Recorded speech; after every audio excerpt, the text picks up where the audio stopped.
I always told myself that Mehwish left me because we wanted different things, but every time I repeated that excuse, it felt like I was lying to myself. I remember sitting alone after she blocked me everywhere, telling my friends, "It's fine, I'm over it," even though my chest hurt every time her name crossed my mind. I wanted a future with her, a simple life, maybe even a family. She never gave me a reason. She just disappeared, and I had to pretend it didn't break something inside me. People told me to move on, but moving on never felt real. I forced myself to work, laugh, and act normal, but there was always a quiet voice inside me asking why she cut me out so suddenly. I tried to ignore it. I tried to bury it under routine and noise, but the silence always returned at night. I kept wondering if I had said something wrong, if I had missed some sign. I didn't know the truth was waiting for me in the most unexpected place. A noisy family dinner I didn't even want to attend. I remember Raza pulling me aside like he had something explosive to say. "Bro, don't get mad," he whispered, "but I saw someone today who looked like Mehwish." I shrugged, trying to stay calm. "So what? People look like each other?" He shook his head fast. "No man, it was her. And she wasn't alone." My stomach tightened when he said that. Then he added the words that froze my breath. "She was holding a baby boy. And he looked like you." I laughed at first, thinking he was messing with me, but his face stayed serious. I tried to brush it off. I told him, "You're imagining things," but even while I said it, something inside me twisted. "Did she see you?" I asked. He shook his head. "No, but I heard her talking to a nurse." "I swear I heard your name." My hands turned cold. "My name?" He nodded slowly. I felt the room shrink around me. I didn't want to believe him. I didn't want to picture Mehwish holding a child that could be mine. But doubt crawled into my chest and refused to leave. I kept repeating, "It can't be true." At home that night, I lay on my bed staring at the ceiling, trying to convince myself Raza was wrong. "She would have told me," I whispered. "She couldn't hide something like that." But my voice sounded weak. Memories of our last days together came rushing back. Her sudden distance, the arguments she avoided, the tears she wouldn't explain. I kept hearing Raza's words in my head, "The baby looked like you." I told myself it was impossible, but the fear inside me kept growing. I felt like I was standing on the edge of a truth that could destroy me. I closed my eyes and tried to sleep, but my mind wouldn't stop. Why would she hide a baby from me? I whispered into the dark. What did I do? I remembered the day she left. She didn't even argue. She just said, "We're not right for each other," and walked away. I didn't chase her because I thought she needed space, but now it all felt like a lie. I grabbed my phone and almost called her, but fear held my hand back. What if Raza was right? What if the truth was something I wasn't ready to face? I kept imagining the baby's face, the one I hadn't even seen yet. I kept turning on my side, trying to escape the feeling that my whole life had just tilted. "If he's mine," I whispered, "what kind of man am I for not knowing?" The question stabbed deeper than anything else. I thought about the promises Mehwish and I once made, the future we planned, the way she used to say, "You'll be a great father someday." Now the words felt like a cruel echo. I pressed my hand against my chest and tried to breathe. What if she lied? I whispered again. What if that baby is really mine? I couldn't escape the fear. I waited in my car outside the clinic, fingers gripping the steering wheel so tightly my knuckles turned white. "Just breathe," I whispered to myself, but my chest felt heavy, like something inside me already knew the truth. I kept looking at the entrance, telling myself this was stupid, telling myself Raza was wrong, telling myself Mehwish couldn't have hidden something this big. But the question kept echoing in my head, what if she lied? What if the child is mine? Each minute made the fear. Then the clinic door slid open and my breath broke in my throat. Mehwish walked out, holding a small boy in her arms. For a second I couldn't move. The child lifted his head and the world around me blurred. The eyes, the hair, the shape of the jaw. Every detail hit me like a punch. It felt like I was looking at a tiny reflection of myself. My heart slammed against my ribs, and before I even realized it, I pushed the door open and stepped out. "Mehwish." My voice trembled and she froze like she'd been struck by lightning. Her eyes widened, then darted away as if pretending not to see me would make me disappear. I walked closer, unable to tear my eyes from the boy. Who is this?" I asked, pointing at the child. She shifted him in her arms, her movements stiff. "It's none of your business, Daniyal," she said quickly. Her voice cracked and I felt the crack inside my own chest widen. "Mehwish, don't do this.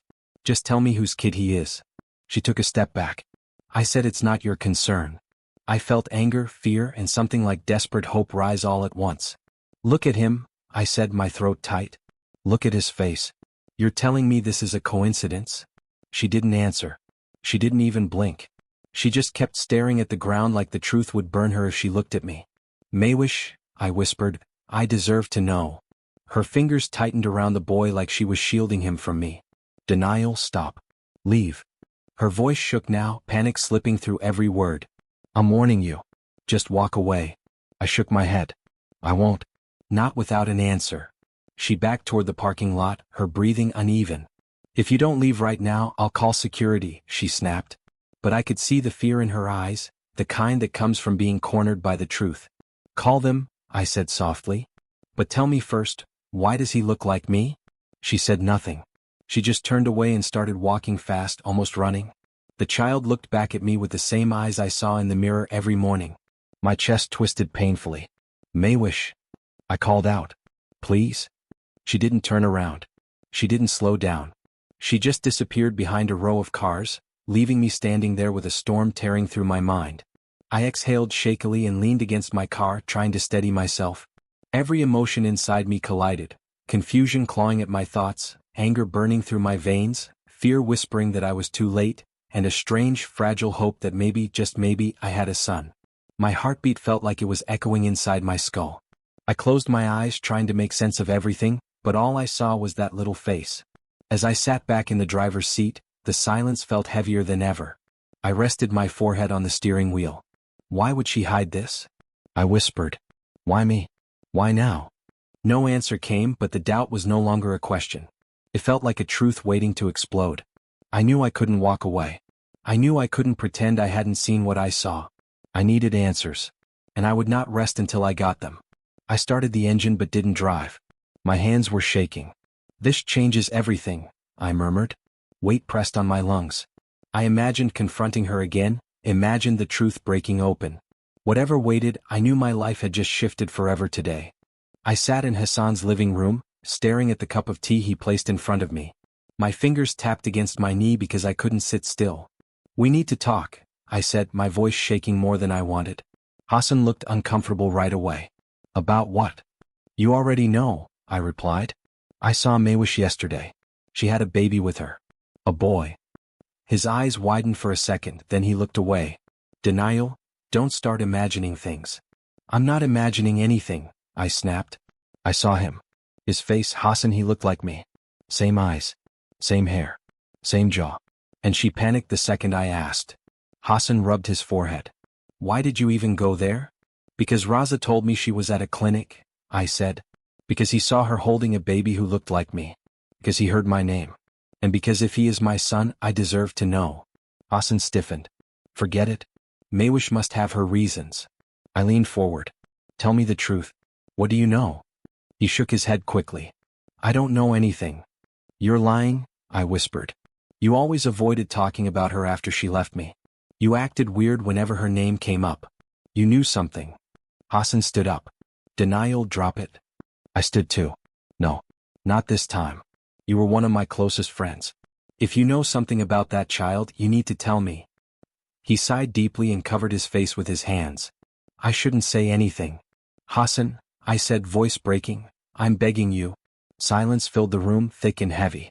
Then he finally muttered, she was already pregnant when she left you. Everything inside me froze. What? She was 3 months in, he said quietly. But she told everyone it wasn't yours. My heart hammered so hard I felt it in my throat.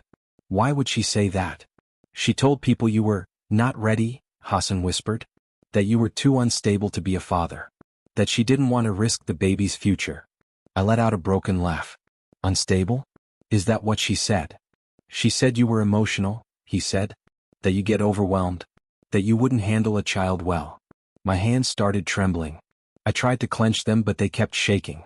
She said all that behind my back? Hassan nodded slightly. I didn't believe her, Daniyal. I swear. But she cut you off so suddenly. I thought maybe you two fought. We didn't, I whispered. We didn't fight. She just disappeared. I know, he said. And I felt guilty every time I saw you trying to move on. Why didn't you tell me? I asked. Why didn't you say she was pregnant? He swallowed hard. Because she made everyone promise. Because she said it would destroy her life if you got involved. What about my life? I shouted. What about my right to know I might have a son? Hassan flinched. I'm sorry. Sorry? I repeated. For what? Lying? Choosing her over me? Staying silent while I tore myself apart thinking I wasn't enough? He grabbed my arm. I'm sorry for being a coward. I pulled away from him. You all decided for me. You all kept a secret that wasn't yours to keep. Daniyal. No, I said sharply. You don't get to say my name like that. Tell me one more thing. Did she ever doubt the baby was mine? Hassan hesitated, then whispered, she knew. I felt something collapse inside me. She knew, and still hid him? She said she didn't want you to feel trapped. She said she didn't trust your emotional state. She said you were too soft for fatherhood. My breath trembled. Too soft? She stole my right to be a father and blamed me for it. She was scared, he said quietly. So she destroyed me instead, I replied. Great. I grabbed my keys from his table. I'm leaving. Daniyal, wait, he said. Please. Don't do anything reckless. I turned toward the door. Reckless? You think wanting to know my own son is reckless? He exhaled. If you confront her again, it'll get ugly. I don't care, I said. I'm done letting people lie to me. Daniyal. No, I interrupted. You had your chance to tell me the truth. Now I'll find it myself. I walked out before he could stop me. The evening air hit my face, but it didn't calm me. I drove home in silence, my vision blurry the whole way. At home, I sat on the floor with my back against the wall. My chest felt too tight, like something inside me was breaking apart piece by piece. I whispered, if he is my son, I will not let him grow up without me. And for the first time, the words didn't feel like hope. They felt like a promise. I stood outside Mehwish's house, breathing hard, trying to steady myself before knocking. The door opened, and her mother stared at me like I was some stranger who'd wandered into the wrong street. I said, Auntie, I need to talk. She forced a smile and replied, about what? We don't have anything to discuss. I stepped inside anyway, saying, it's about the baby. I know. Her smile vanished instantly. She shut the door behind me and whispered, keep your voice down. I looked around the living room, feeling my chest tighten. I asked, is Mehwish home? She said, no. And even if she were, she wouldn't talk to you. I said, then you talk to me. I need answers. She folded her arms and muttered, there is nothing to answer. You're imagining things. I said, Auntie, please. I'm not here to fight. She replied, then leave. Before I could respond, her father walked in from the hallway. He froze when he saw me. I said, Uncle, I just need the truth. He frowned and asked, what truth are you looking for? I swallowed and said, I saw Mehwish with a child. A boy. I want to know if he's mine. He blinked too fast and muttered, there was only a small hospital scare when he was born, nothing serious. His wife snapped, why would you say that? He glared at her, but she looked away. My heart sank. I whispered, so there was a baby? And a hospital? And you're still acting like I'm crazy? Her mother stepped forward and said sharply, even if he is your child, Mehwish doesn't want you in his life. I felt something burn inside me. Why? What did I do? I asked. She shot back. She said you weren't ready, that you were unstable. I stared at her, stunned. Unstable? For wanting a future with her? She shrugged. Believe what you want. I said, I want a DNA test. If the child is mine, I have a right to know. Her father's face darkened.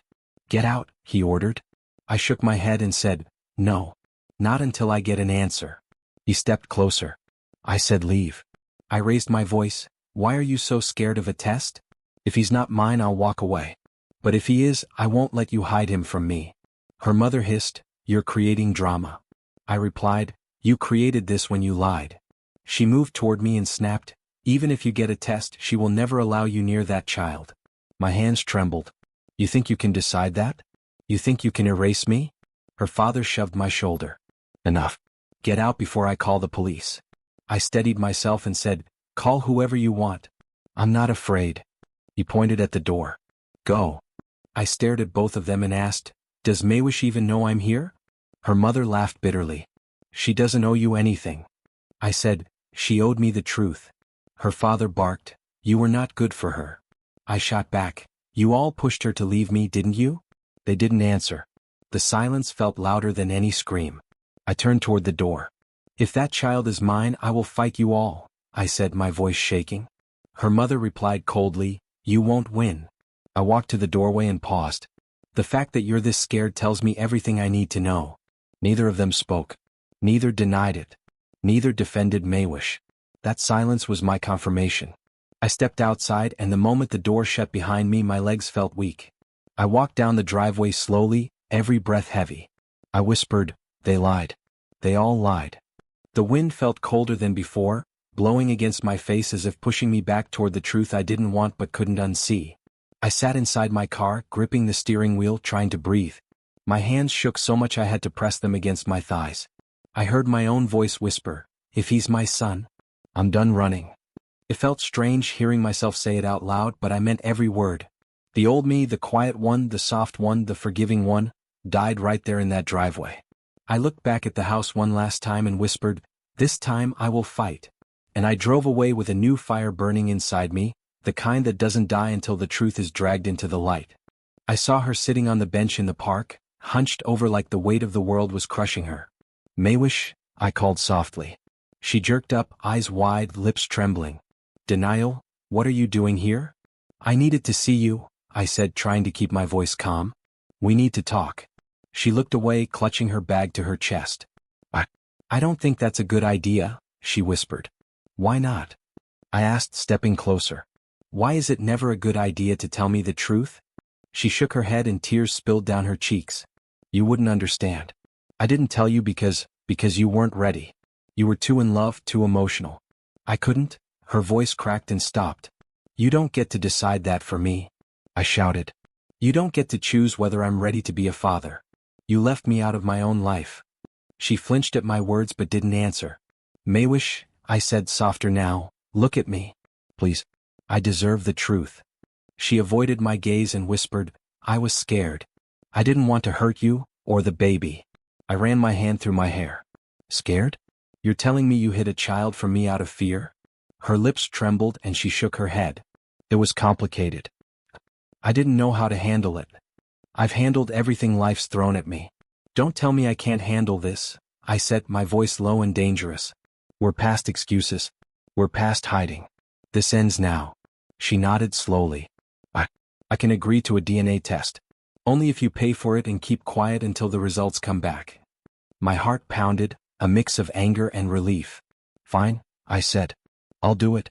But no more lies. No more secrets." We arranged a lab nearby. I watched as she handed me a swab for my sample. My hands shook, but I forced myself steady. "Are you okay?" she asked quietly. I didn't answer, just focused on following instructions. "Rub the swab inside your cheek," she said. I did, feeling the cold stickiness and the clinical smell. Then it was her turn. She knelt by the stroller, Ayan in her lap. She lifted the boy's tiny mouth gently, swab in hand, and I watched her fingers tremble. I felt anger, fear, hope, and something like a deep longing crush me all at once. I wanted to grab him and never let go, but I held back, biting my tongue. When it was over, she stood, brushing her hands together nervously. "It's done," she said. Then she turned and rushed away, leaving me alone with my thoughts. I sank onto the park bench, chest heaving. I closed my eyes and replayed every moment. Her leaving, her lies, the way she looked holding Ayan, the tiny boy who might be mine. I whispered into the wind, "If he's mine, I'll never let him go again." The words felt fragile, yet they carried the weight of a promise I couldn't break. I imagined picking him up, holding him, telling him who I was. I imagined being there for every scraped knee, every bedtime story, every small victory he'd have without knowing he had a father who loved him. Time crawled slowly as I waited for the call. Every car that passed, every stranger who walked by made my heart jump. I couldn't eat, couldn't focus, couldn't even breathe properly. My mind replayed every second of the swab test, her trembling hand, his little face staring at her. "I have to know," I muttered aloud, voice hoarse. "I have to know if he's mine." The park felt empty, but the air was heavy with anticipation. Every leaf, every shadow, every distant sound became part of the waiting. I wrapped my arms around myself and whispered again, "If he's mine, I'll never let him go again." I closed my eyes and let the wind carry that promise. No matter the result, I knew one thing: I was ready. Ready to fight.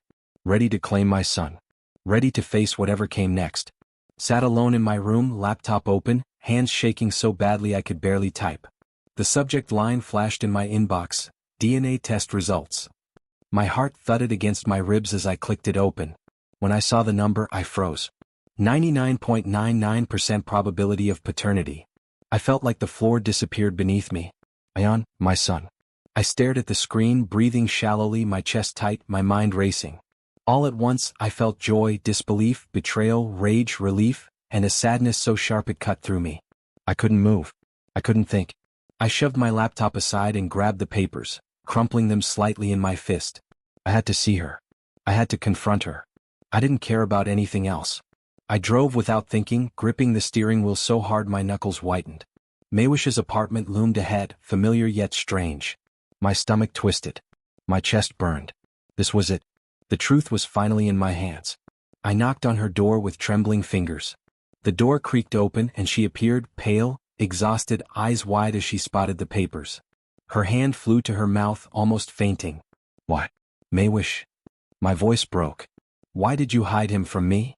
She staggered backward, tears streaming down her face. Denial.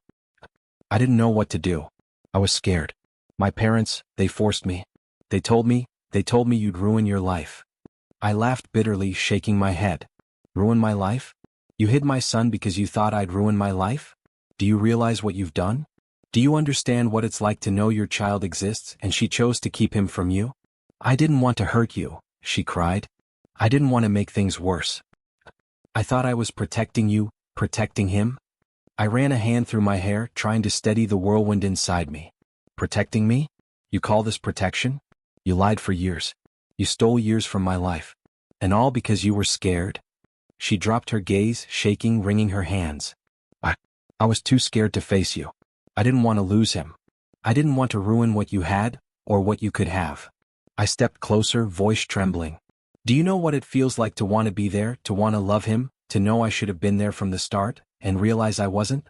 You made me a stranger in my own son's life. Her sobs became uncontrollable. I'm sorry. I swear I'm sorry. I never wanted this. I didn't know how. I took a deep breath, shaking. Listen to me carefully. If you try to stop me from being in his life, I will go to court. I will fight for him. And I will win. I can't, she whispered, her voice weak. Please, just give me time. I need time. Time? I repeated, anger flaring through my chest. You've had time. You've had years to think, to decide, to tell me. Time doesn't erase the lies. Time doesn't undo what you did. She lowered her eyes, whispering, I can't undo it. I can only hope you understand. I closed my eyes, fists clenching. I felt the rage, the pain, and the betrayal, but beneath it all, a new and sharper emotion burned: love. Love for my son. Love so fierce that it swallowed everything else for a moment. I felt it coil around my heart and push outward, into a promise I could feel in my bones. I do understand, I said finally, voice low but steady. I understand more than you can imagine. But the lies end today. She looked up at me, eyes red and glossy, lips trembling. I'm scared, she whispered. I know, I said. And that's why I'm here. Not to hurt you, not to punish you, but because I have a son, and I will not let lies steal him from me. She nodded slowly, tears sliding down her cheeks. I stared at her for a long moment, the paper still clutched in my hand, heart pounding, mind racing. Every emotion collided: anger, pain, relief, love, betrayal, but one truth remained solid, undeniable. The lies end today. And I will make sure nothing, no one, takes my son from me again. I turned away, letting the weight of the moment sink in. One thing was clear: nothing would stop me now. The news hit the family like a storm. I could hear whispers the moment I walked in. Did you see Mehwish? My cousin asked. She hid a child all these years. I clenched my jaw but stayed silent, focusing instead on Ion, who sat on my lap, staring up at me with wide, curious eyes. Look at him, I said softly, brushing his hair from his forehead. He has your eyes, little man. He reached for my finger, tiny hand curling around it. A warmth spread through my chest and I felt my life finally have purpose. I've waited for this moment, I whispered, stroking his cheek. The sound of shouting dragged me back. Mehwish's father was yelling, his face red. You've created a scene, Mehwish? Do you know what you've done? I heard her sobs behind the door as her friends whispered, some scolding, some shocked. I ignored it. This wasn't about her anymore, It was about Ayan. I smiled at Ayan as he cooed, reaching for my hand again. You like daddy, huh? I whispered, feeling him grip me tighter. The tension in my chest eased a little. I had him and nothing else mattered right now. Suddenly the front door slammed open. Zang.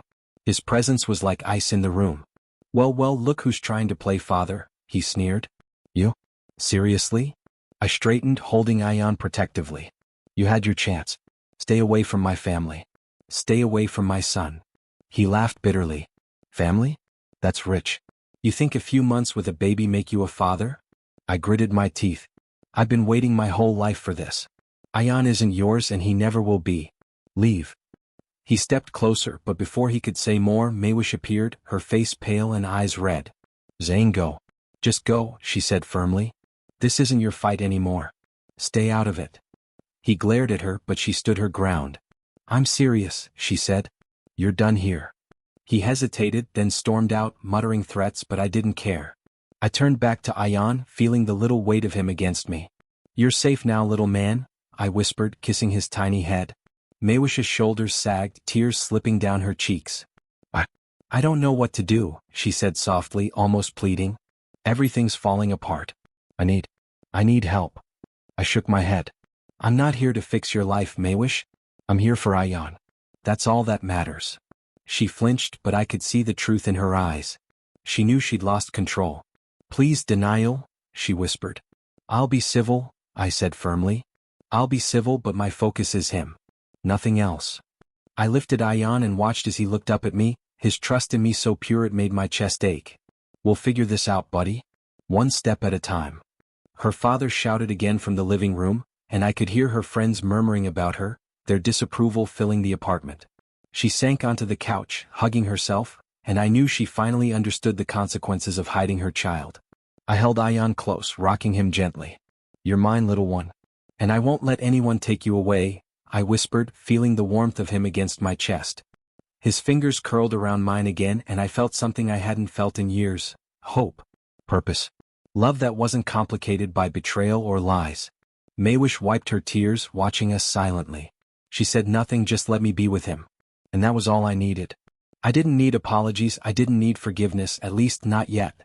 I only needed him, his little hand in mine, and the chance to finally be the father I was meant to be. Outside, the world continued to judge her, continued to unravel her carefully constructed life. But inside, as I looked at Ayan's trusting eyes, nothing else mattered. Nothing at all. Don't worry, little man, I whispered. I'm not going anywhere. Not ever. And as I held him close, I felt the fire in me settle into a calm determination. Whatever storms came, whatever chaos surrounded us, I had my son, and I would protect him with every part of me. Mehwish arrived at my apartment one afternoon, smiling like nothing had happened. Daniyal, can we talk? She said softly, her voice trembling just enough to pull at something deep inside me. I leaned against the counter, arms crossed. Talk about what? I asked cautiously. She stepped closer, lowering her eyes. I just want to apologize. For everything. For hiding Ayan, for the lies, for leaving you. I felt my chest tighten. Apologizing doesn't erase the years, Mehwish. Don't forget what you did. I know, she said, lifting her eyes. But I miss us. I miss the way things were. I remember how we laughed, how we dreamed. Her lips quivered. I took a deep breath, trying to steady myself. Part of me remembered the love we shared. The quiet mornings, the jokes, the silly fights, the warmth of her hand in mine. But the larger part remembered betrayal, lies, and nights spent alone wondering why she had erased me from my own son's life. You can't erase that, I said. Not with apologies. Not with memories. Not even with tears. She stepped closer, her voice dropping. Daniyal, we can be a family again. I shook my head, anger and sorrow warring in me. A family built on lies will break again. I'm not going back to that, Mehwish. Not for anyone, not even for you. Her face fell. You're so cold. You've changed. You used to be so warm, so forgiving. I leaned in, voice firm. You made me this way. You broke me before I even had a chance to be a father to my own son. You don't get to call me cold. She sank into a chair, covering her face with her hands. I regret everything, she whispered, muffled through her fingers. Everything I did. I didn't mean to hurt anyone. I was scared. I felt a pang at her words, but I forced myself to stay focused. I loved Ayan more than anything in the world, and he deserved a father who would fight for him, not a mother who tried to erase him. Listen carefully, I said, my voice low but unwavering. I will co-parent. I will be there for Ayan always. But there is no going back for us. Not as a couple. Not as anything more than parents. She looked up at me, eyes wide, a flicker of disbelief on her face. But, you don't want me back? I shook my head. No. You had your chance, Mehwish. You threw it away. Now my focus is on Ayan. Nothing else matters. Her shoulders slumped, the fight draining out of her. I thought we could start over, she whispered, voice broken. I thought maybe we could make it right. I stepped closer, gently but firmly. Making it right doesn't mean going back. Making it right means being honest from now on, putting Ayan first and leaving the past where it belongs. With lies it never ends. With truth it might. She nodded slowly, swallowing hard. Tears slid down her cheeks but she didn't speak. I could see the realization dawning on her, that she was losing control, that the power she once held was gone, and that nothing she did now could change the bond one had with my son. I knelt down slightly, reaching for Ayan, who was playing nearby with a small toy car. Come here, little man, I said softly. His tiny hand reached for mine, and the warmth of him reminded me why I was doing this. He didn't deserve the pain we had created. Mehwish watched silently, biting her lip, realizing the truth in my actions. You're serious, she whispered. I am, I said, holding Ayan close. I will be his father always, but I am not going back to the past. The lies end today. And so does any chance of us being anything more than parents to him. She nodded again, this time fully, the fight gone, replaced by a hollow acceptance. I could see it in her eyes. She had tried to regain control, tried to manipulate the past, but it was too late. The future belonged to Ayan and me. I stood, feeling the weight of responsibility settle on my shoulders, heavier than ever but also warmer than I had ever known. Love for my son, not for the pain she brought, guided every step from this moment onward. Let's focus on him, I said quietly, placing Ayan on the floor so he could crawl to me. He's the only one who matters. Mehwish nodded, silent, and for the first time, I felt the past truly behind me. My eyes were on my son, my heart on the only family that mattered now. Life began to shift in ways I didn't expect. Mehwish's lies finally caught up with her. I heard from mutual friends that her office had discovered the truth about Ayan, that she had lied about who the father was. I also heard Zayn had spread rumors, whispers that painted her in every bad light possible. Her own parents scolded her, blamed her for everything, shouting at her over the phone whenever she tried to defend herself. I didn't intervene.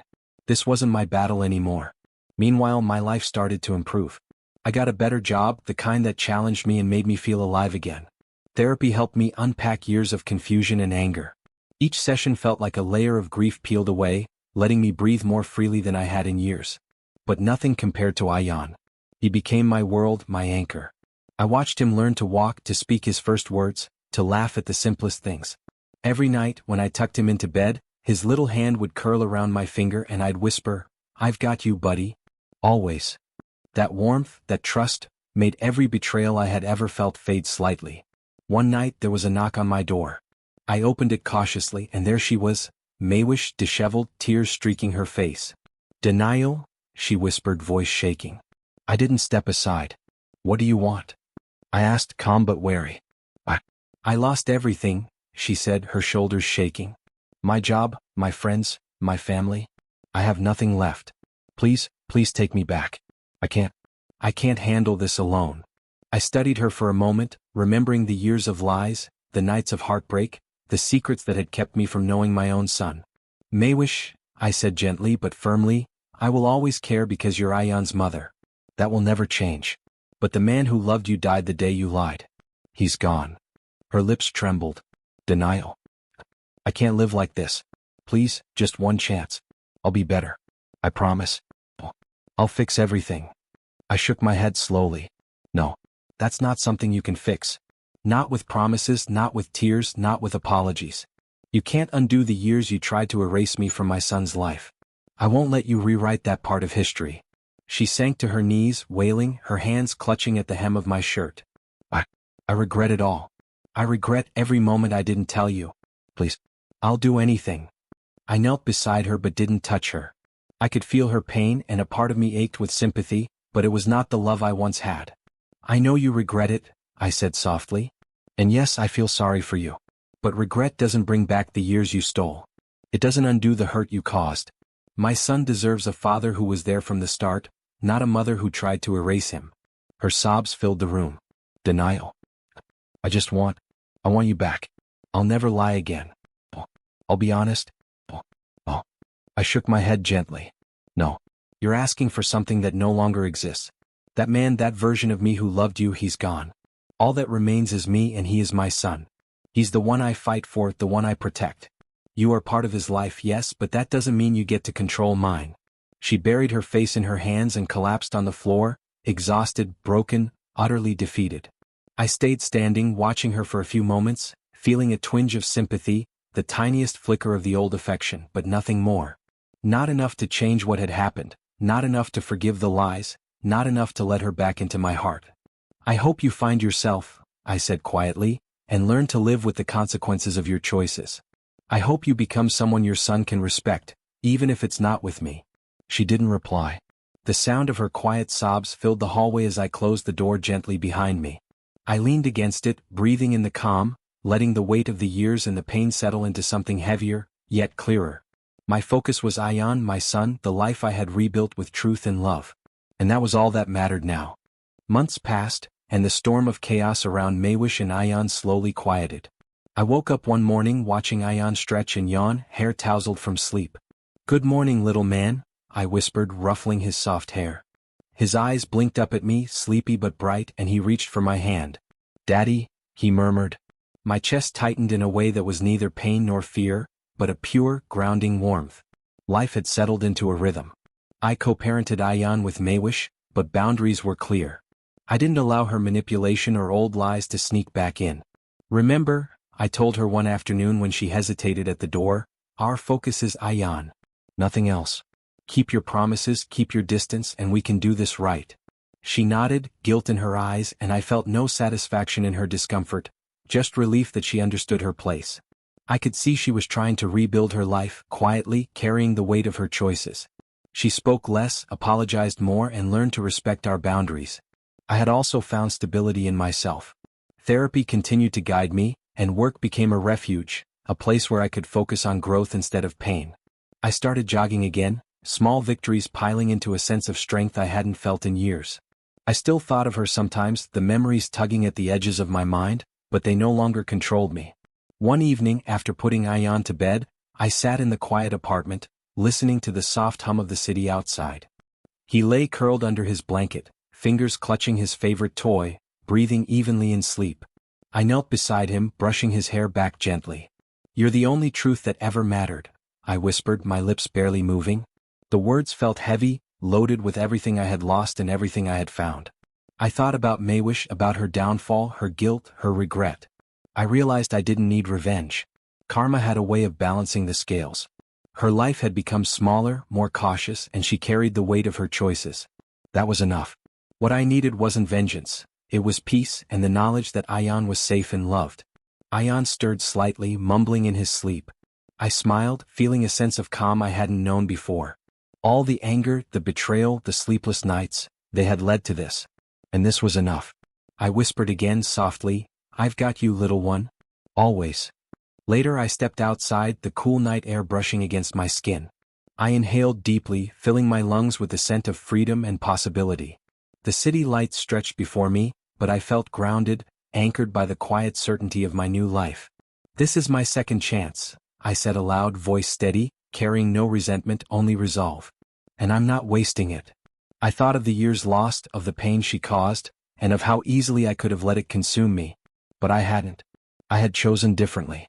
I had chosen to focus on my son, on love, and on rebuilding myself. That choice was mine alone, and it gave me power I hadn't recognized before. In the distance, I could hear faint sounds of life continuing, the chatter of neighbors, the hum of traffic, the occasional bark of a dog. And I realized for the first time in years, that life was moving forward. I wasn't trapped by anger or by the past. I was free to shape the future, to nurture Ayan, to be the father he deserved. I closed my eyes, letting the breeze touch my face, letting the tension in my shoulders melt. Peace wasn't a loud declaration or a dramatic triumph. It was quiet, persistent, and steady. I had waited so long to feel it, and now I did, When I finally went back inside, Ion was still sleeping, little chest rising and falling evenly. I stood there a moment longer watching him, my heart full but calm. Every fear, every doubt, every tear I had shed over the past years had led to this single truth. My son was safe, loved and mine. And that was enough.